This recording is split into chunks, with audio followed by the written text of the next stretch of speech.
going between you and me right now? सिर्फ वही अब तक हुआ नहीं है actually. We नहीं हुआ क्या? अच्छा सुनो ना. You spoke about writing poems as a child, right? Anything you can tell us right now, and we won't judge you for it, I promise. Well, honestly, it's her big day, and I don't want to recite my own poems right now. So let this be about her and about her poems. I'll recite it to you separately. Wonderful. One-on-one backstage. Lovely. Thank you, Kirti. Give it up for her. I think poetry is murmur art, and especially someone who does razzmatazz, who does IFA, who does all the shows which has the sound of dhol. आपने बांसुरी को बजाया यहाँ पे थोड़ी देर के लिए. So the murmur sound, which have been protected and given platform, I think poetry needs a little bit of nudge and support, because it doesn't happen without it. The way the world is going, I think we are addicted to loud noises, louder voices, and poetry is somewhere, as Poonam would sit somewhere in IFA Awards, and I'll have to look for her. She would not shout out aloud. That's how the nature of the art and craft she's practicing. So thank you, Sabaz, for organizing this and calling us here. It really, really means a lot to all the poetry lovers. To Poonam's work, I always believed in two contradictory kind of thoughts, and I see those reflecting here. One, I believe that, well, we don't get thoughts, just thought get us. We are just the medium, and somehow, you got to be the best medium. In fact, I did a song which called Zariya, Tu Zariya, Main Zariya, aur uski kripa Dariya Dariya. So we just passing the thoughts. But if we are just passing the thought, it looks like fatalistic. It looks like everything is dependent on nature to give you thoughts. I think there's something called examined truth. I see that the vantage point which Poonam takes in her work, a lot of the work which has been just read before me, I really like the 90, for example, such a mundane, everyday thought being, presented and introspectively presented in front of you. I really find that inspiring, that you have looked at things which probably are very mundane but very nuanced. How nuanced a 90 could be, I don't think we thought before today. So thank you for looking at life like that and presenting it to us.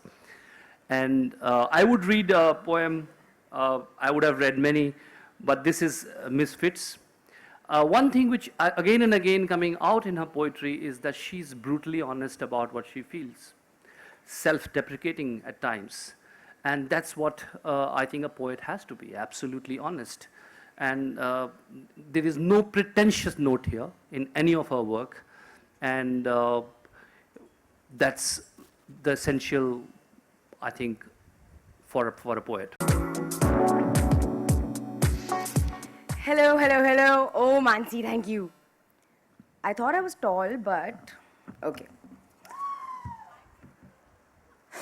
You are too tall. Hi, Poonam Aunty. I haven't gotten to meet you. You're the star today, but I will come down and meet you.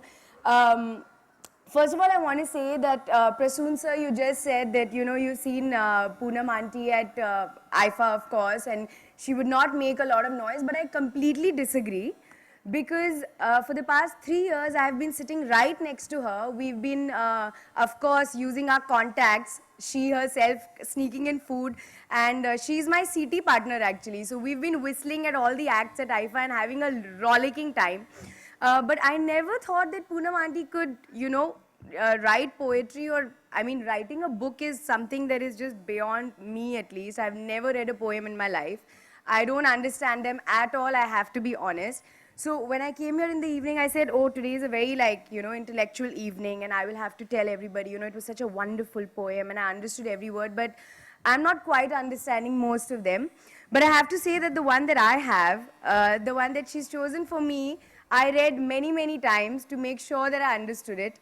And I think it's just so beautiful that she writes just so, I think, like, pure of heart. I think she's very simple in her thoughts, and I think that shows in her poems. So I'm going to try and not ruin it, so here goes. It's called Soaring. If I let my mind rise and my thoughts soar, will they take me to the moon and back?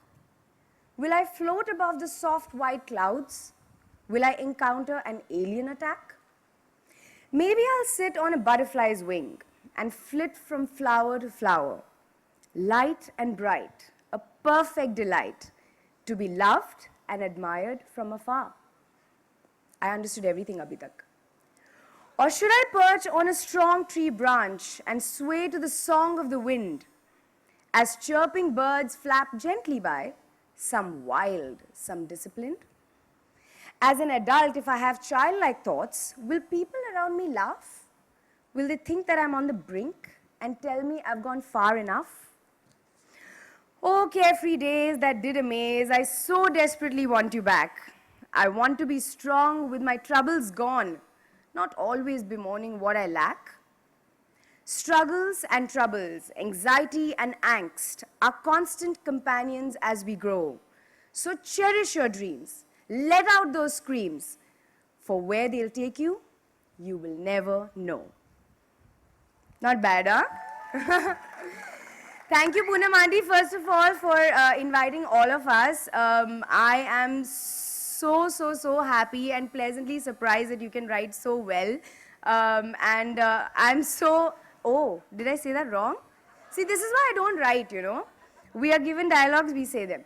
I meant to say, you know, she was my cute Punjabi auntie. I never thought she was this writer, but I'm so happy. I'm intimidated also, but I'm so proud of you. I love you, and I hope this is the first of many books ahead. So have a good evening, everyone, and congratulations, Poonam Aunty. Acha, listen, there's a big problem. Come here. You've created a lot of tension for Sabas. You called Poonam auntie. So that means Sabas is uncle. Sabas is being used called like the lover boy. You know, Sabas, my dude. So are you going to call Sabas uncle as well after this, or you've been calling him uncle?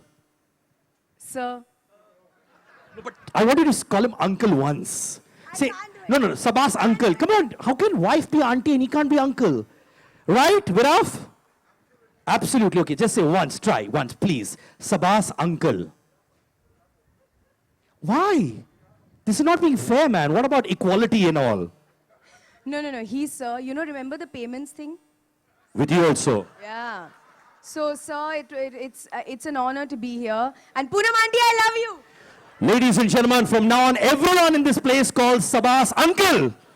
That's the oath we all take. All right, listen, you used to do a IFA CT with Poonam Aunty. Okay, give us a jhalki of that now, little sample, please. Where is he? No, I have to do a dramatic introduction for her. Yeah. Come on, ek CT tum. Okay, come, okay. Haan. Acha, I have to say that she was the CT and I was the face. So she would do some rubbish like that, like with both her fingers, and I would just do this for the cameras and they would get a good reaction. Oh, like that. So it was like a fraudgiri happening. You're such a fraud, yeah, Preeniti. Just once or twice, then, you know, have to do it. Nah, sir, I'm a good audience member also. He's happy. He's very happy. But thank you so much, Preeniti. And Sabas uncle, we all love you. Thank you. You know, I'd warned Preeniti. I said, listen, you call me auntie across airports. You call me auntie in every IFA you meet me across the world and so on and so forth. But today, at least, can I just be Poonam the poetess? But see, it didn't happen. I'm back to being good old Poonam auntie. Okay, on a more serious note, there's a very special poem that I've called Let's Rise. And this I wrote when the terrorist attacks took place in Mumbai on 26/11 in the year 2008. Coincidentally, Sabas and I were both here attending an Ernst & Young Entrepreneurs of the Year function. No sooner had the function gotten over, we went back home because Sabas, as usual, had to work through the night on various other events, and I was just tired and heading home. We left the hotel, and I think before we had even crossed Carter Road, we started getting phone calls telling us that there was something really horrific happening in the entire city. A carnage that was taking place, and the city was already in the throes of panic. Sabah still insisted on being dropped off at the office. I went home, put the television set on, and I sat there numbed, just like the rest of the world. For the next 72 hours, we watched while the terrorists really tore our entire city and what we stood for into absolute smithereens.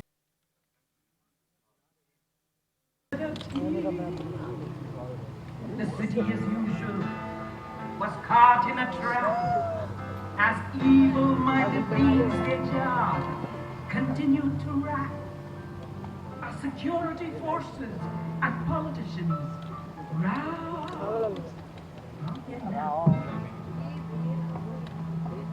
Journalists and TV crews watched as if in a daze, as terrorists meandered through a hotel corridor maze, leaving us all wondering if humanity would change its ways. While grenades and guns took their deadly toll, and innocent heads and bodies continued to roll, our politicians just wondered, their eyes on the pole. At home, we continued to watch it. Was this really happening, or was it just an error? As night turns to day,